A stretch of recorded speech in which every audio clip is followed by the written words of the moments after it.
I'm a Dark Chiefs Cyclones fan. Here's why Jaylen Raynor reminds me of a Cyclone legend.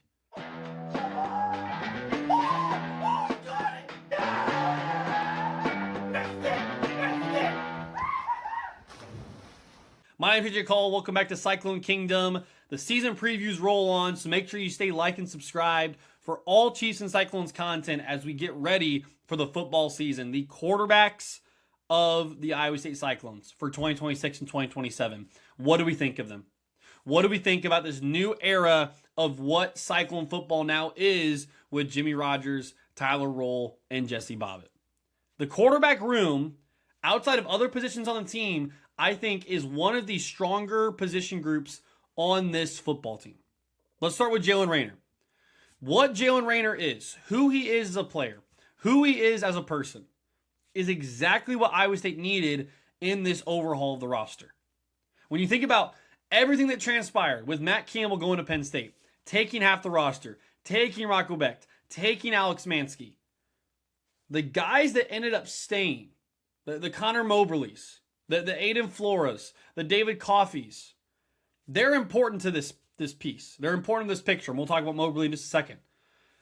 But also who you get from transfers, guys that transfer into Iowa State, they play a crucial role in what Iowa State can do this year.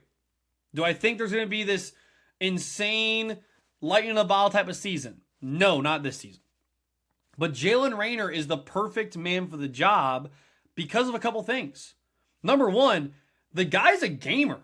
If you watch the Arkansas State-Iowa State game last year, Iowa State at that point was a top 15 team in the country. And Arkansas State took them down to the wire. A lot of that had to do with Jaylen Raynor. His escapability. His ability to scramble out of the pocket and run 20 to 30 yards down the field. His amazing play during the game of a play that lasted about 15 seconds where he throws for a first down and then runs for a first down. It's just, he has the type of ability that an Iowa State quarterback needs in order to compete in the Big 12. Think about Brock Purdy. Think about Hunter Deckers and even just the untapped potential that we never got to see. Think about Rocco Becht. These are the types of quarterbacks that you need at Iowa State. These are the types of quarterbacks that can keep you in games.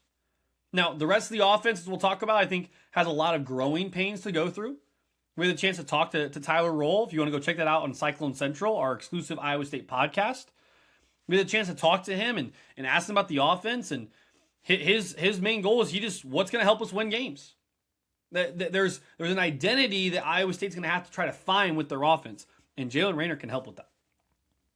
Guys, this isn't a hot take, I hope, because I'm not trying to compare him to this guy, but he gives me Seneca Wallace vibes, guys.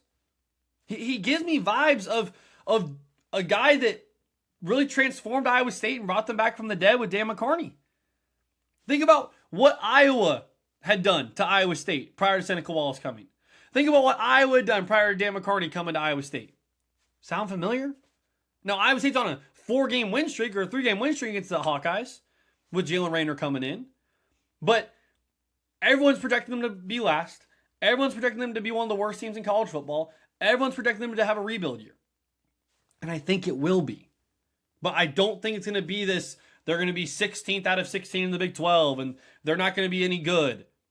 A lot of that is because Jaylen Raynor can keep you in games, and he has that poise and that swagger that Seneca Wallace had to escape the pocket, to make the big throw, to do what's necessary to win the game. So I'm super excited for him. I think he'll be the starting quarterback for the Cyclones. I know they're right now at Big 12 Media Days, and Jimmy Rogers hasn't said anything about Jaylen Raynor being the starting quarterback. I think he's going to be QB1. I really do. But QB2 is just as good, guys. Can we give Connor Moberly some love for a second? Can we talk about what it meant for him to stay?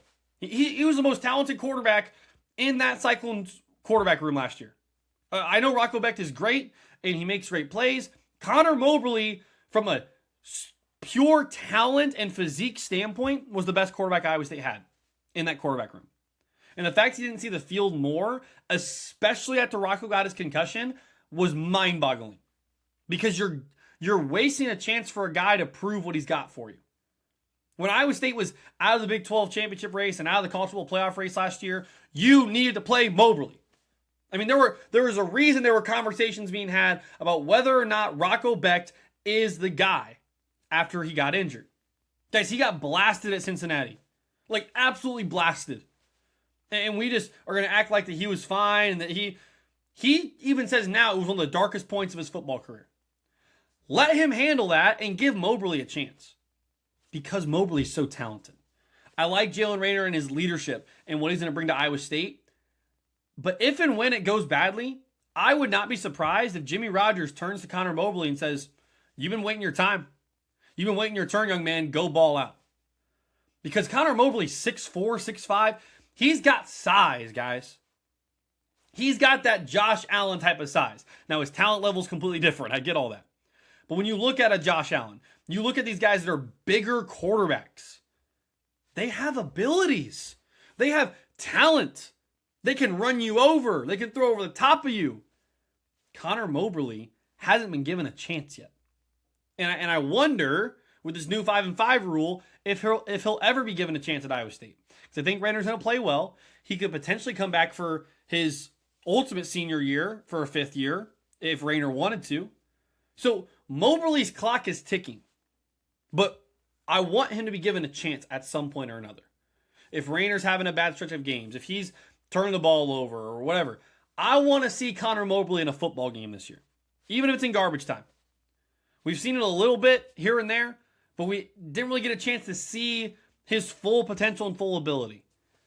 Give him an opportunity this year because he's that talented. And then Zane Flores, transfer from Oklahoma State, just a quality quarterback, a quality veteran presence in a locker room, which we talk about that in the NFL, the veteran presences are key. College football veteran presence is vital right now because in the NIL world where guys are worried about this money and that contract and that sponsorship deal, you need a guy with a level head. It's like, okay, I've been around, I know what this NIL world looks like, and I know how to help this guy out.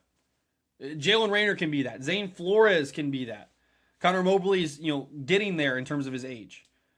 But Flores has ability too. He's got a great arm, a strong arm, probably the strongest arm out of the three. He's just not as mobile, doesn't have as much talent from that standpoint. But having him in the quarterback room is very important. As Coach Roll told us in that interview on our podcast, he believes in all three of the guys. And he said he wouldn't blink if any of them had to start a game. So that gives me confidence that Flores has that veteran type of IQ and presence to be able to step into a football game if needed, and this would be in the worst case scenario, if needed, and to win some football games for you. So overall, what do we think about the Iowa State quarterback room? As we think about it, as we rank it out of 10, what do we think about where it's headed going into 2026? We gave the coaching staff a 5. I think that's a fine spot for them to be in, considering it's year one, considering they have so much to prove. From a quarterback standpoint, I think it's the best it could have been. Give it a 7. A 7 out of 10 because of what Jaylen Raynor represents, because of his escapability, because of Connor Moberly's talent. If you need to, quarterback 1 and quarterback 2 could be inseparable, guys. They could just be inseparable because of what they've done and what the staff has done to bring in guys, to bring them all together, this whole new crop of players, this whole new era, and still say, we got a guy. We got a guy in Jaylen Raynor. And if he made Cyclone fans sweat in that Arkansas State game, what's he going to do to other Big 12 defenses, even if it's not a winning season? Or even if it's not, you win a lot of games. Can he put pressure? Can he stay competitive? Can he be the guy to keep Iowa State in games? I think he can. So leave your comments down below what you think about the Iowa State quarterback room going into 2026-27. As always, we'll continue to roll out these previews moving forward. We still got to get to the rest of the offense as we prepare for the first year of the new era of Cyclone football post Matt Campbell. As always, roll Clones, and how about those Chiefs?